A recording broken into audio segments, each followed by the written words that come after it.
Atlanta Falcons' 1986 start was as fast as Gerald Riggs on a ramble. They rolled to a 5-1 record, and Falcon fans were dreaming Super Bowl. But for the players, the heady times turned to stale champagne as a tough schedule caught up with them.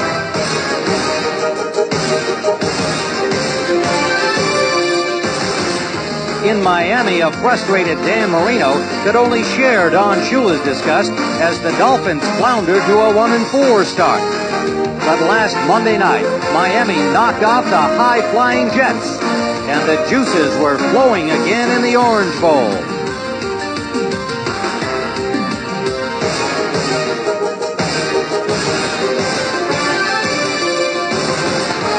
Now in Miami, there's a new confidence, a new contract for Shula, and a new stadium, and two teams trying to stay alive in the playoff picture.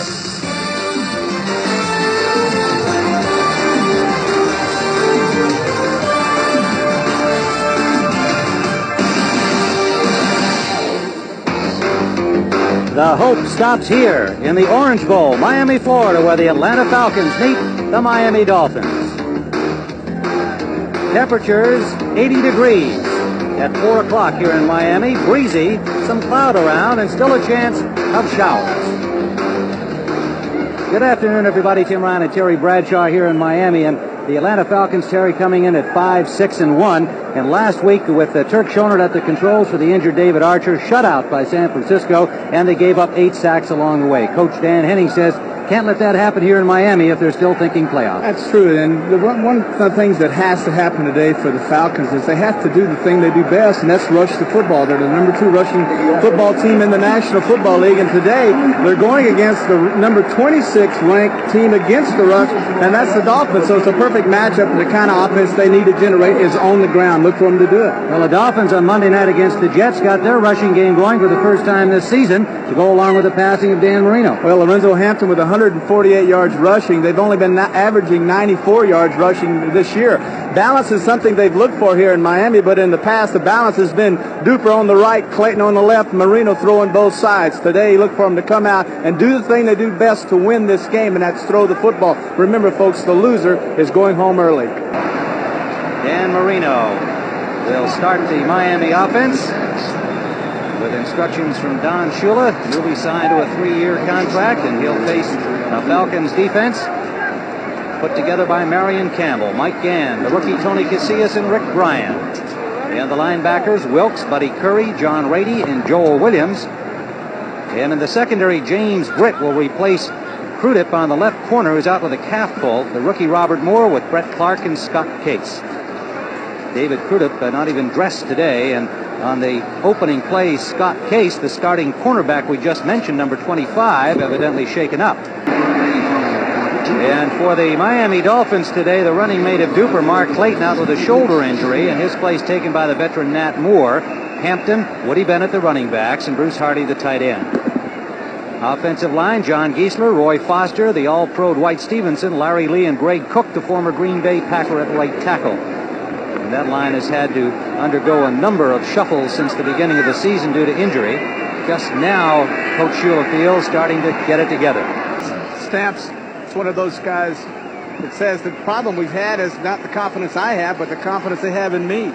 Turk Schonert, the Atlanta quarterback, Gerald Riggs, with Charlie Brown and Floyd Dixon, the wide receivers, Cox and Wisenhunt, the tight ends. Ken, Scully, Radloff, Jamie Dukes at right guard, and Bill Fralick at right tackle. Now that's because of the injury to Brett Miller, his second of the season. He is gone for the year, so Fralick has moved to tackle.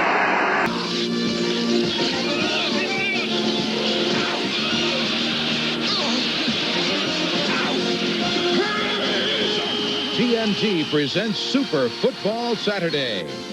Today it's an SEC matchup as the Bulldogs of Mississippi State take on the Rebels of Ole Miss. Today's game is being brought to you by Ford and your Ford dealers, who invite you to come see the 1987 Ford cars and trucks. Have you driven a Ford lately? Live from Memorial Stadium in Jackson, Mississippi. It is 48 degrees. It is raining. Thunderstorms are on the way. Winds are gusting at 25 miles an hour. And it's perfect weather for the 83rd meeting between the Rebels of Ole Miss and the Bulldogs from Mississippi State. Good afternoon, everybody. Tim Foley and I are huddled together in our booth here high above the stadium because the rain is driving down right now, and we wanted to stay as dry as possible to prevent any kind of major illness during the telecast today. It's a great day for a football game. This is natural turf out here. It's going to be muddy and slipping and sliding, and if you like that kind of old-fashioned rockin' sockin' football, you'll like it. Let's go right to the weather situation. What kind of effect will it have on the game today? Well, if you're from Newaygo, Michigan, it probably wouldn't bother you at all. But these two teams aren't used to this cold rain, I don't think. And what weather like this usually has a tendency to do is be a great equalizer, and it will reduce some of the quickness. Cause Mississippi to run the football, which they've been doing successfully for the last couple of weeks.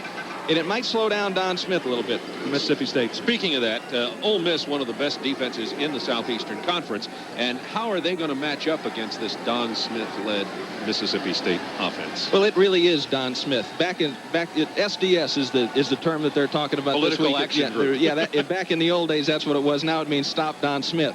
And folks have been successful doing that in the last few weeks. Obviously, Alabama, Auburn, LSU, good defenses. But what they've gone to now is against Don Smith, just a base defense, prevent the big play. We saw Don against Tennessee, broke a 74-yarder at the end of the game to really win the game for Mississippi State. And what you've got to do with Don Smith is prevent that big rip-off. If Don Smith gets more than 277 yards in total offense today, he will become the all-time total offense leader in the history of the Southeast Conference. It could happen. As you saw earlier, he was averaging about 222 yards, so a good day, and he could go past that and certainly become a historic occasion for Don Smith. Both of these programs have had disappointing closing to the season, but they've performed better than most expectation. The winner will have 7 wins and will be on their way to a bowl. So it's a big game today. They call it the Egg Bowl here, interstate rivalry, and we're set to get underway right after we return back to our studios in Atlanta and Kevin Slate. Let's go back to Jackson, Mississippi. Well, it is a gray, wet day here in Jackson. Temperature started out 52 degrees about 45 minutes ago. It has now dropped down to 48 degrees and is said to be falling faster. There are thunderstorms on the horizon, and we've had a driving rain. The rain has lessened just a bit here prior to kickoff, but this field of natural surface is used for not only college football. We brought you the Ole Miss Tennessee game just last week here from Jackson, but also high school games, and it's worn out. It'll be very muddy. Here come the Rebels from Ole Miss, 6-3-1. They lost a big one to Tennessee last. Do you want the best paint protection for your car or truck? I'm Corey, the owner of Putter. We get this question a lot. Which is better?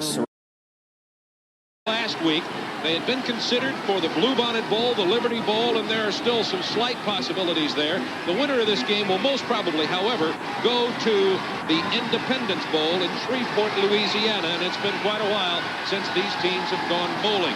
So for the Rebels of Ole Miss, it's a big game, as it is for Mississippi State's Bulldogs.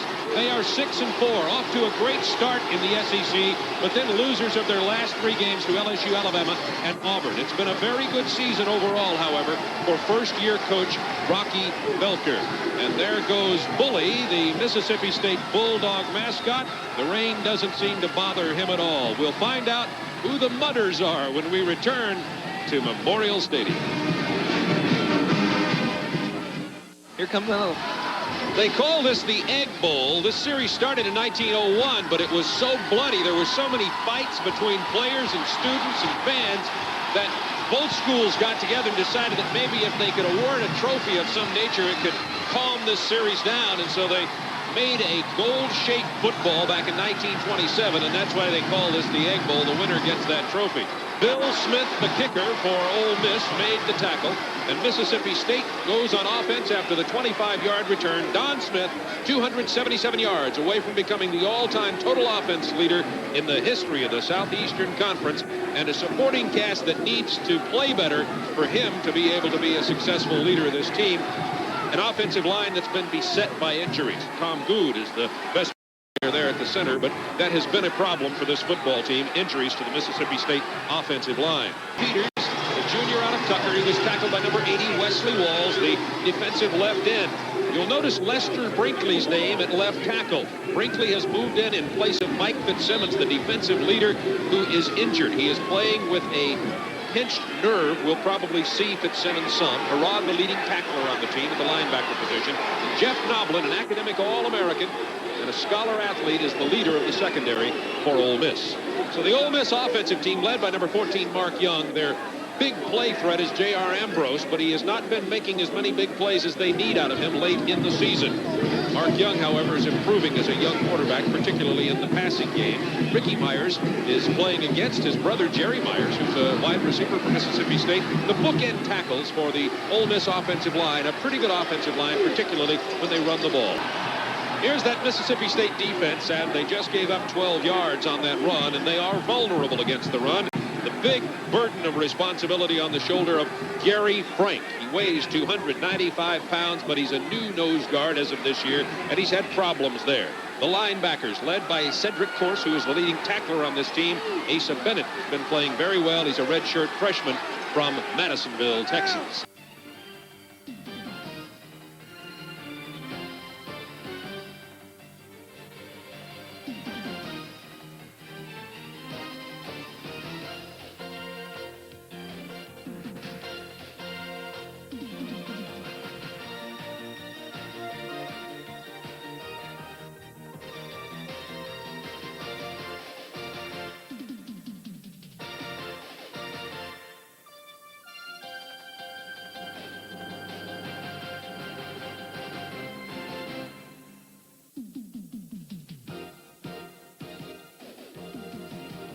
This TBS Sports presentation of the Winston Western 500 is brought to you by Dodge, setting new standards of performance. And by Budweiser, Beechwood aged for that distinctively clean, crisp taste that makes Budweiser the king of beers. For all you do, this Bud's for you. And by Champion, makers of Copper Plus, America's best spark plug.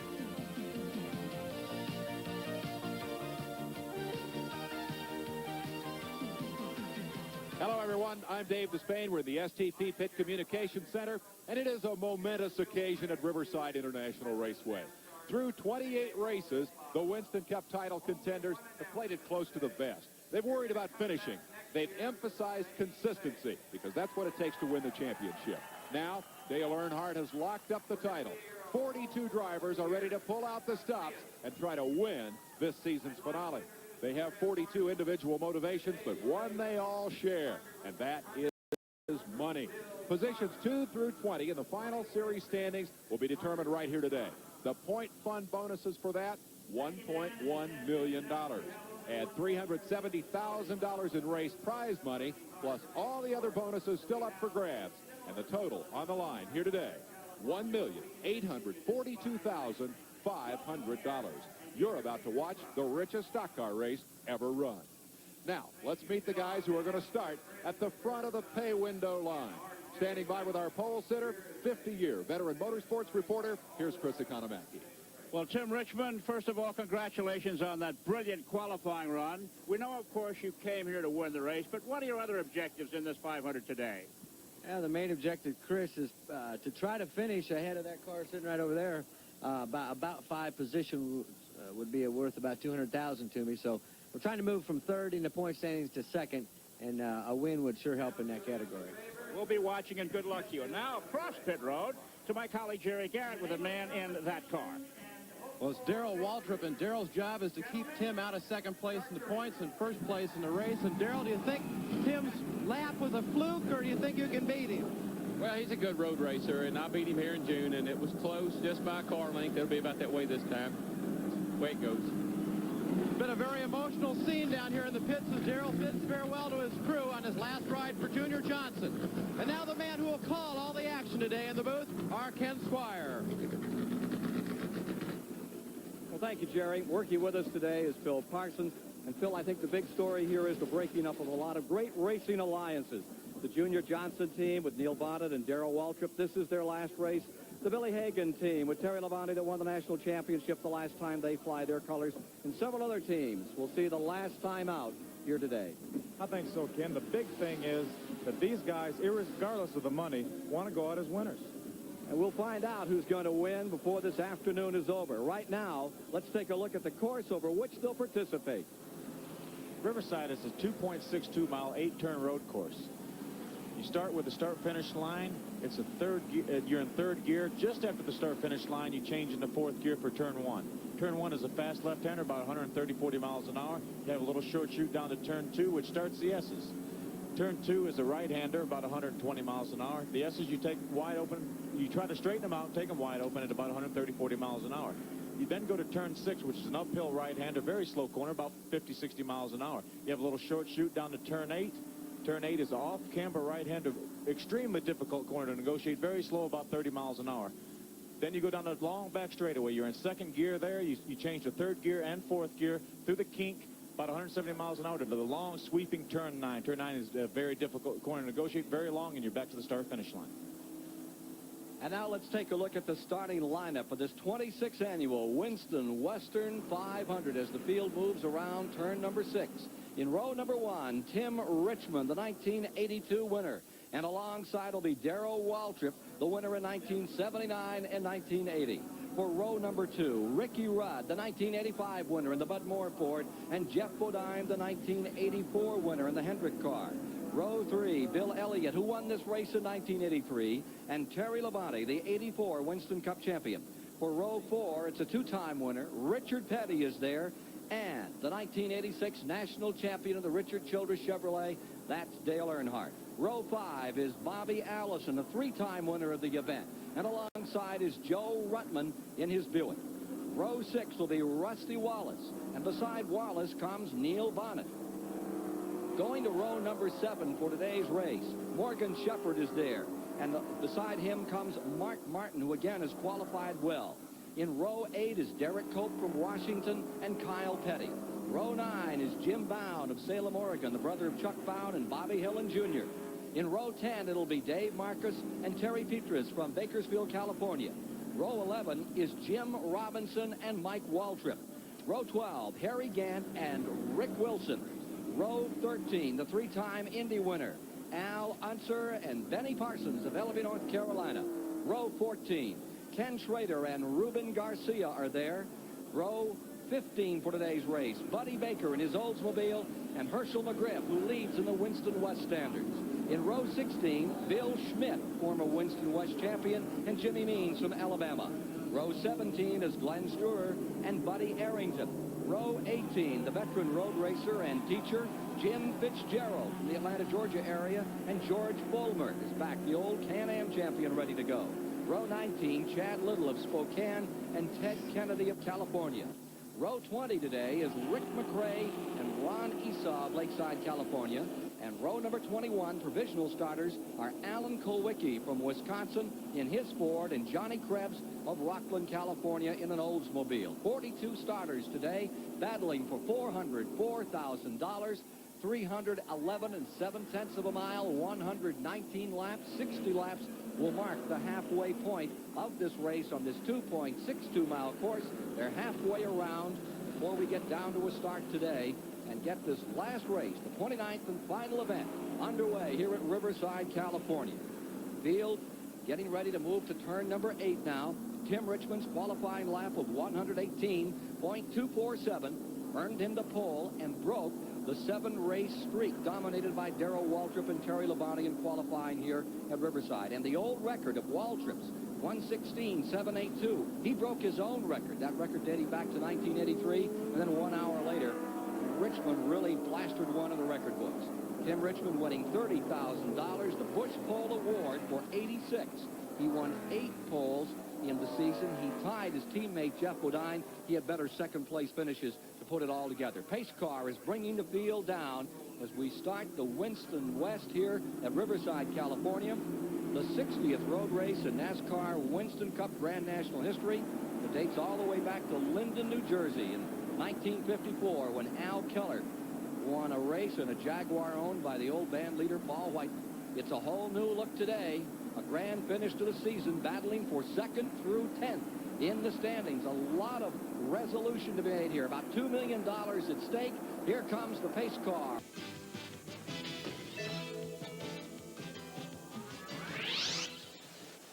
Pro-Am Sports presents 1986 NHL action tonight live from the Nassau Memorial Coliseum in Uniondale, New York. It's the Detroit Red Wings against the New York Islanders. Good evening, everyone. I'm Dave Strader along with Mickey Redmond, feeling and I think sounding a little bit under the weather tonight after playing a little hockey last night in Sarnia and again this morning.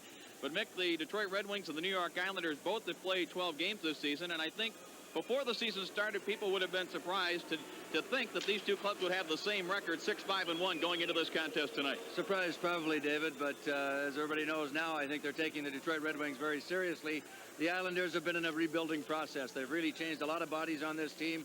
Al Arbor retired after 13 years as coach. Bill Torrey, the mentor, is behind the managerial scenes, is still here. But the Islanders basically of old, there's a lot of them are gone. You know, you've got Potvin. Bossy's in his 10th season. Potvin's in his 14th, I believe. Very few of the old-time Islanders are here. They're still a very good hockey club, though.